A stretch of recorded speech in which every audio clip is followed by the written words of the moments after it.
الله رب العالمين والصلاة والسلام على رسوله الكريم أما بعد فأعوذ بالله من الشيطان الرجيم بسم الله الرحمن الرحيم الصلاة والسلام عليك يا رسول الله الصلاة والسلام عليك يا حبيب الله الصلاة والسلام عليك يا نبي الله الصلاة والسلام عليك يا نور الله صلى الله تعالى عليه وسلم.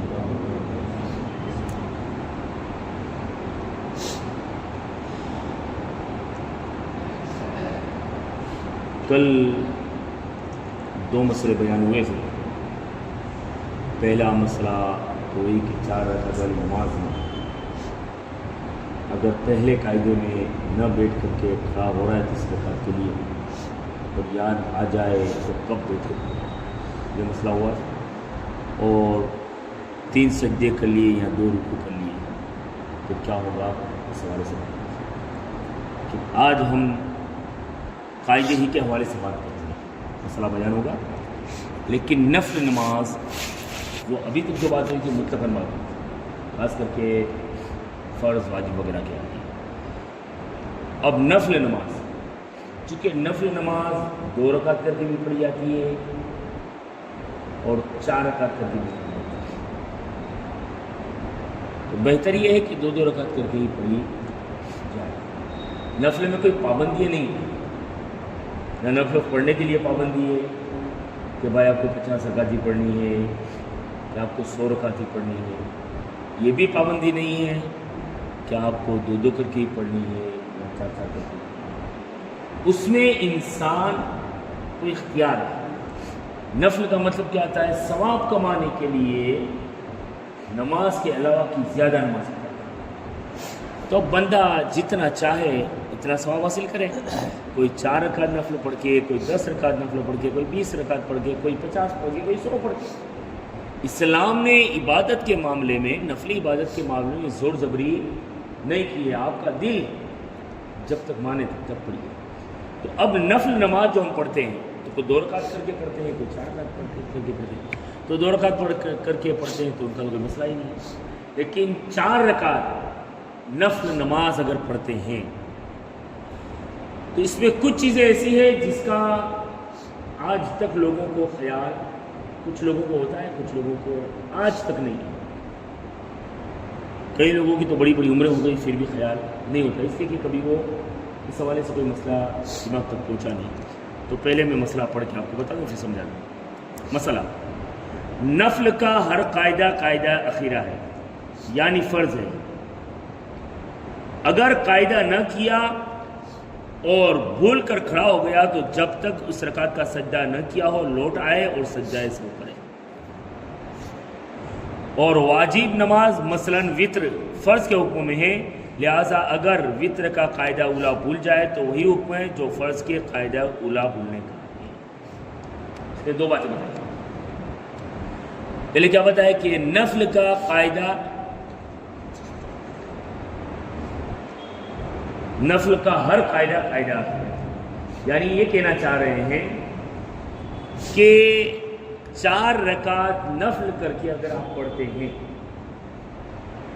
تو اس کا 2 رکعت کے بعد کا جو قاعدہ ہے نا، وہ قاعدہ بھی فرض کے حکم میں ہے.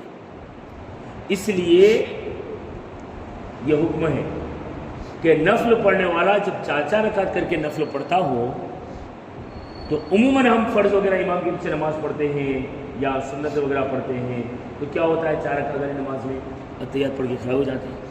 نفل میں ایسا نہیں ہے. نفل کے ہر قاعدے میں تشہد کے ساتھ آپ کو درود ابراہیم اور دعائے معصورہ بھی پڑھنا ہوگا. کیوں کہ نفل کا ہر قاعدہ آخرہ کے حکم میں ہے. قاعدہ آخرہ کے حکم یعنی آخری قاعدہ فرض ہے، جو آپ کو میں نے بتا دیا ہے کہ فرض نماز پڑھتے ہیں تو پہلا قاعدہ نہیں چھلا قاعدہ فرض ہے. ٹھیک ہے. لیکن نفل کا ہر قاعدہ آخرہ ہے، یعنی فرض ہے۔ تو قاعدہ آخرہ میں ہم کیا کرتے ہیں؟ کیا صرف تحیات پڑھ کے سلام کر لیتے ہیں؟ نہیں، درود ابراہیم پڑھنا پڑتا ہے، دعائے معصورہ پڑھنا پڑتا ہے۔ تو اسی طریقے سے نفل کی ہر قاعدے کے اندر جب 4 رکعت والی پڑھتے ہیں تو کی بات ہے، ورنہ 2 رکعت میں تو سلام پھیرنا ہی ہے، تو 2 رکعت کر کے پڑھتے تو 2 رکعت میں سلام پھیریں گے تو پھر عطیات بھی ہوگی، درود ابراہیم بھی ہوگا، دعائے معصورہ بھی ہوگا۔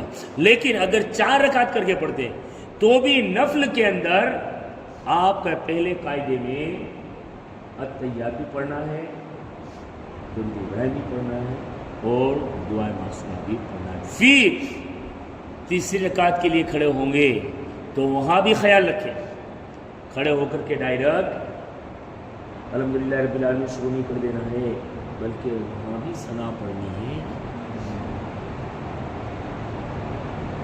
سمجھ میں آ گئی آپ کی بات؟ مسئلہ آپ کے سمجھ میں آیا؟ اگر نہ آئے تو بے دھڑک بول دینا، بے دھڑک آپ بول دیجیے، نہ اگر آئے، اس لیے کہ مطلب سمجھانا ہے ہماری ذمہ داری۔ تو فرض، وتر اور واجب اور سنت، اس کے قاعدوں کا حکم الگ ہے اور نفل کے قاعدے کا حکم الگ ہے۔ ہر رکعت میں جو 4 رکعت والی اگر آپ فرض پڑھتے ہیں، 4 رکعت والی سنت پڑھتے ہیں، واجب کو 4 رکعت میں نہیں، ٹھیک ہے؟ تو ان میں پہلا قاعدہ ہوگا تو صرف التحیات پڑھ کے کھڑے ہو جائے گا، چلے گا۔ لیکن نفل کے اندر پہلا قاعدہ ہو یا چھیلا کے، آپ کو التحیات کے ساتھ ساتھ درود ابراہیم اور دعائے معصورہ بھی پڑھنا ہے، اور پھر تیسری رکعت کے لیے کھڑے ہوں تو پھر ایسے ہی شروعات کرنی ہے جیسے ہم پہلی رکعت کے لیے شروعات کرتے ہیں، مطلب کہ وہاں آپ کو اعوذ باللہ بسم اللہ اور ثنا وغیرہ بھی آپ کو پڑھنا ہے۔ یہ مسئلہ سمجھ میں آ گیا آپ کے؟ یہ نفل کا حکم ہوا۔ اب یہاں الگ سے ایک بات اور بتائی کہ وتر کا حکم تو واجب کا حکم، تو واجب تو 5 وقت کی نماز میں صرف وتر ہے، تو وتر کا وہی حکم ہوگا جو فرض وغیرہ کا حکم ہے۔ مطلب کیا ہے کہ اگر وتر کی نماز میں اگر پہلا قاعدہ اگر آپ بھول گئے تو پھر آپ کو وہاں کچھ کرنے کی ضرورت نہیں ہے، بلکہ آپ آخر میں سجدہ سہو کر لیجیے۔ لیکن ساتھوں ساتھ میں آپ کو ایک بات چھوڑ دی کہ پہلے قاعدے میں بندہ نفل میں بیٹھنا بھول گیا، ٹھیک ہے؟ 4 رکعت والی نفل پڑھ رہے ہیں تو 2 رکعت کے بعد بندہ بیٹھنا بھول گیا اور کھڑا ہو گیا، اور کھڑا ہو گیا تو یہاں تک کھڑا ہو گیا کہ اس نے الحمد بھی پڑھ لی اور اس نے سنت بھی پڑھ لی، رکوع بھی کر لی، تو بھی واپس پلٹ آئے ہو۔ کیا کہا ہے کہ جب تک اس رکعت کا سجدہ نہ کیا ہو لوٹ آئے، چاہے آپ قیام میں ہیں اور آپ کو یاد آیا کہ بھائی میں نے قاعدہ نہیں کیا تو واپس بیٹھ جاؤ، یہ نفل کی بات کر رہا ہوں۔ آپ رکوع میں ہیں، آپ کو یاد آیا کہ بھائی پہلا قاعدہ نہیں کیا ہے تو واپس پلٹ جاؤ، جب تک سجدہ نہ کیا ہو۔ اب وہ پلٹنے کے بعد آپ قاعدے میں بیٹھے، واپس التحیات وغیرہ درود ابراہیم وغیرہ پڑھ کر کے کھڑے ہو گئے، اور پھر تیسری رکعت پڑھیں گے، چوتھی رکعت پڑھیں گے، پھر چوتھی رکعت کے اندر پھر آپ کو اور واجب نماز وہ لوٹ آئے، اور پھر آپ کو اپنی جو نماز ہو اسی طریقے سے نماز کو مکمل کر لینا ہے۔ کیوں کہ یہ فرض کا درجہ رکھتا ہے، قاعدہ آخرہ نفل، ہر قاعدہ فرض کا درجہ رکھتا ہے نفل کے اندر، فرض اور واجب اور سنت کے اندر نہیں۔ لیکن نفل کے اندر آپ کو یہ خیال رکھنا ہے کہ فرض کا جب درجہ رکھتا ہے تو پھر وہاں سجدہ سہو سے کم آپ کا نہیں چلے گا، آپ کو واپس پلٹنا ہے، اور تیسری رکعت کا جب تک سجدہ نہیں کیا ہے تب تک کبھی بھی آپ پلٹ جائے۔ اور پھر وہاں یہ حکم نہیں کہ کیچیاں چھٹنا وغیرہ، یہ حکم نہیں ہے۔ اگر آپ کھڑے بھی ہیں، قیرت بھی اگر آپ کی چالو ہے نا تو بھی واپس آپ پلٹ جائیں اور قاعدے کو مکمل کیجیے، لیکن پورا قاعدہ کرنا ہے جیسے فرض نماز کا آخری قاعدہ کرتے ہیں، اور اس کے بعد آگے کی جو 2 رکعت ہے اس کو مکمل کر لیجیے اور اپنی نماز کو مکمل کر لیجیے، نفل کا ہوا۔ لیکن وتر کے اندر فرض کے حکم کے مطابق ہی ہوگا کہ اگر پہلا قاعدہ چھوٹ گیا ہے تو پھر واپس وہاں پلٹنا نہیں ہے، بلکہ سلام پھیر کر کے آپ کو اپنی نماز کو مکمل کر لینی ہے۔ مسئلہ دعائے قنوت یا تکبیر قنوت بھول گیا تو سجدہ سہو کرے۔ تکبیر قنوت سے مراد وہ تکبیر ہے جو قرات کے بعد دعائے قنوت پڑھنے کے لیے کہی جاتی ہے۔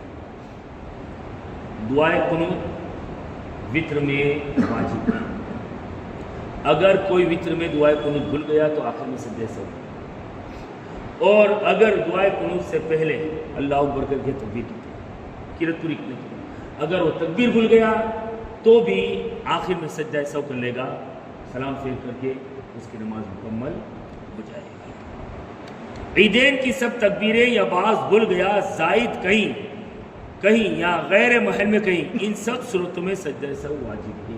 عید کی جو تکبیریں زائد تکبیر یہاں کا، تو عید کی نماز میں عموماً نیت بھی ایک کی آتی ہے، یہ نیت کی میں نے 2 رکعت نماز عید الفطر کی زائد 6 تکبیروں کے ساتھ، تو جو 6 تکبیریں نا وہ زائد، اب وہ عید کی نماز ہی واجب کا اوپر کے درجے میں رکھتی ہے، فرض نہیں، عید کی نماز واجب کا اوپر رکھتی ہے۔ تو اب وہاں اگر آپ کی کوئی تکبیروں میں سے تکبیر چھوٹ گئی تو آخر میں اگر آپ سجدہ سہو کر لیں گے تو آپ کی، اور ایک بات کہی کہ بھول گیا یا زائد کہیں یا غیر محل میں کہیں، ان سب صورتوں میں سجدہ سہو واجب ہے۔ یعنی عید کی نماز میں کہیں بھی تکبیر اگر بھول جائیں تو پھر وہ زائد تکبیریں یا دوسری کوئی بھی تکبیر، رکوع میں جانے کی، سجدے میں جانے کی، تو پھر وہاں صرف سجدہ سہو کر لیجیے گا، عید کی نماز میں آپ کی نماز مکمل ہو جائے گی۔ آج کے درس میں 2 سبق ہے، 2 مسائل، 3 مسئلوں کو ذہن میں رکھیے گا کہ نفل کا ہر قاعدہ عقیدہ ہے، فرض کا درجہ رکھتی ہے۔ دوسرا دعائے قنوت یا تکبیر قنوت اگر چھوٹ گئی تو آخر میں سجدہ سہو کر لو گے تو نماز مکمل ہو جائے گی۔ اور تیسرا مسئلہ یہ ہے کہ عید کی نماز میں کوئی بھی تکبیر ہو، زائد 6 تکبیریں جو پہلی رکعت میں 3 ہوتی ہے اور دوسری رکعت میں 3 ہوتی ہے، وہ 6 تکبیروں میں سے کوئی یا اس کے علاوہ 2 رکعت میں کوئی بھی تکبیر چھوٹ گئی تو آپ سجدہ سہو کر لو گے تو آپ کی نماز مکمل ہو جائے گی۔ یہ 3 آج کے مسائل ہیں۔ اللہ کی عزت ان باتوں پر ہم سب کو عمل کرنے کی توفیق عطا فرمائے۔ ان اللہ و ملائکتہ